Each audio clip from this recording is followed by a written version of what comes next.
Hello everyone, it is Obscure Nick here today with a new video, and today we're going to talk about a cartoon named Angela Anaconda. And we're going to talk about how this cartoon allegedly caused a divorce between two parents. So let's deep dive and thrive.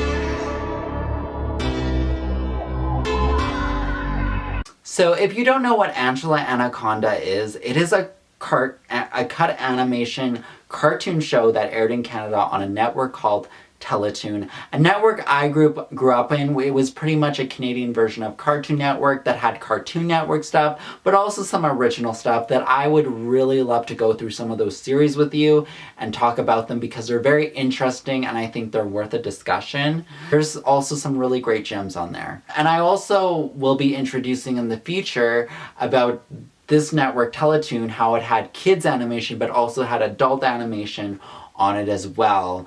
And I think it's one of the first kids network because this came out before Adult Swim, like right before the birth of it, where it had kids animation and then adult animation within it. So I would love to have that conversation with you guys, and I think it's a great conversation that we all need to have, and I want to know what you guys think about that. So that's coming soon.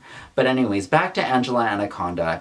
It's a cartoon that is about an 8-year-old girl who lives in a town called Tapwater Springs. She's kind of like a happy-go-lucky, everyday, middle-class sort of girl that has quite the imagination. It is a story about her and her friends like Gina Lash, who is the smartest girl in her grade that loves to eat, Gordy Reinhardt, who has asthma and is the nerdy kid, Johnny Abadi, who is Italian, but he's also kind of has like a ditzy personality to him.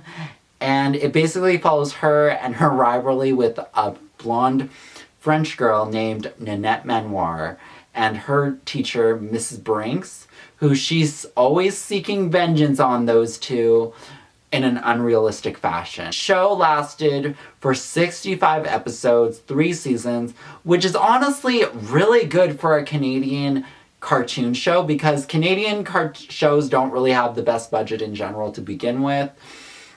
Especially cartoons ones in this era where they only lasted 13 episodes, a lot of them, or 26 at most. So that's really good for this cartoon that was in the late 90s, early 2000s to last that long. However, the show was mixed with positive, mixed, and negative reviews. I feel this is a show that people will take one glimpse at and then they'll have an opinion on it. And it's always different for everyone. And it just depends on your taste personally.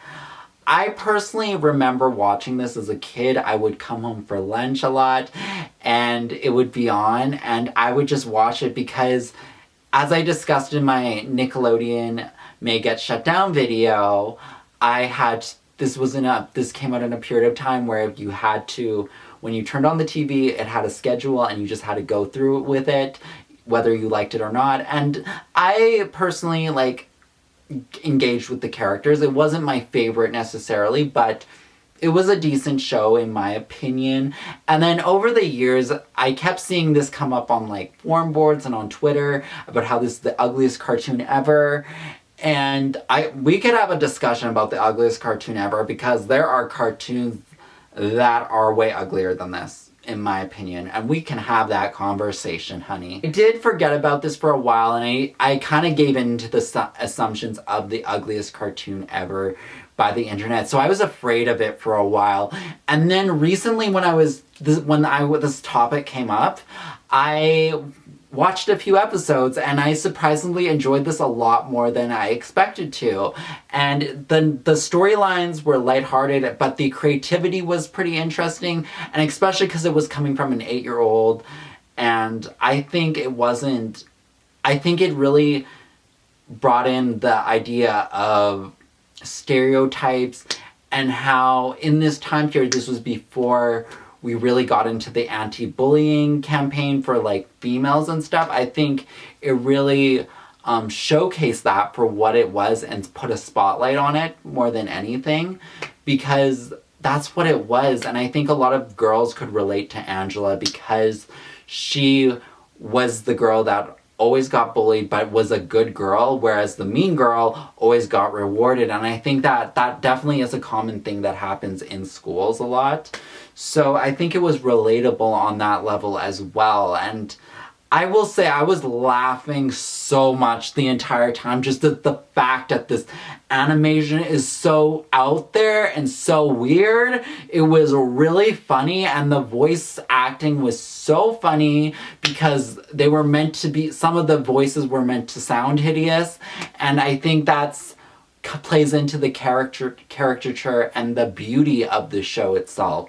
And I was just laughing nonstop. Like, it was just so funny, just the way these characters are so whack and out there, but also very true to an 8-year-old themselves, because 8-year-olds are really funny and they are really eccentric, and this is them, I think, in a lot of ways too. Because I remember being an 8-year-old and having my overactive imagination, like okay, Angela and this Nanette girl had some serious issues. Like, they needed counseling, truthfully, but I feel a lot of kids could relate to that because Angela always had her in her imaginary world about how she's gonna win or torture her or whatnot, and I feel a lot of kids had this same type of situation and narrative a lot. So it was quite relatable. I think no matter what we think about the animation itself, whether it's positive or negative, we all have to agree it is unique animation and it's one of a kind, and I think that's what makes the show so interesting, and that's, I think, a big part of why people still talk about this show to this day, whether it's an internet meme or not. However, on the topic of negative reactions, an alleged conspiracy theory has been going around about Angela Anaconda in a very controversial way that has been going on the forum boards and stuff, where a user said him and his parents got a divorce over Angela. And it was because on October 6, 2000, the Digimon movie, the movie was released. We're about to take a really sharp turn here because Digimon and Angela Anaconda, and I'm going to connect you to it. There is a connection, so I'll bring you into the connection.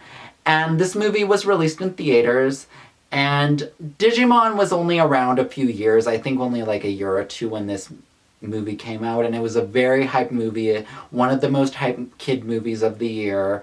And the opening of the movie had a short of Angela Anaconda, and it was like a short of it because Angela Anaconda started off on a Nickelodeon show called Kablam, and it had shorts there, but this was about Angela and her friends lining up for the movie, and Angela being blocked from Miss Brinks' head in front of her because Nanette Manoir made Miss Brinks sit there, and then Angela and her friends and everyone in the theater realize they're in the wrong movie.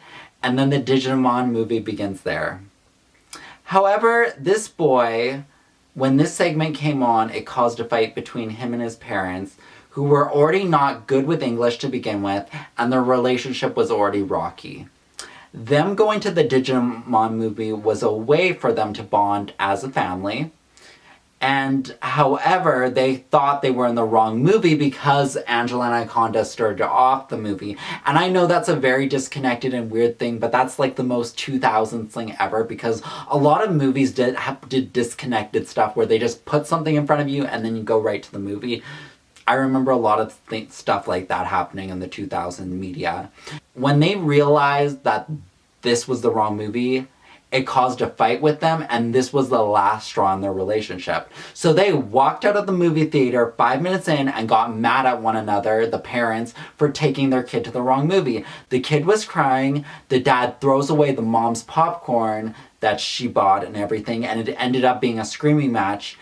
And they rush out of the parking lot as quickly as possible, and then a month later, the dad moves out.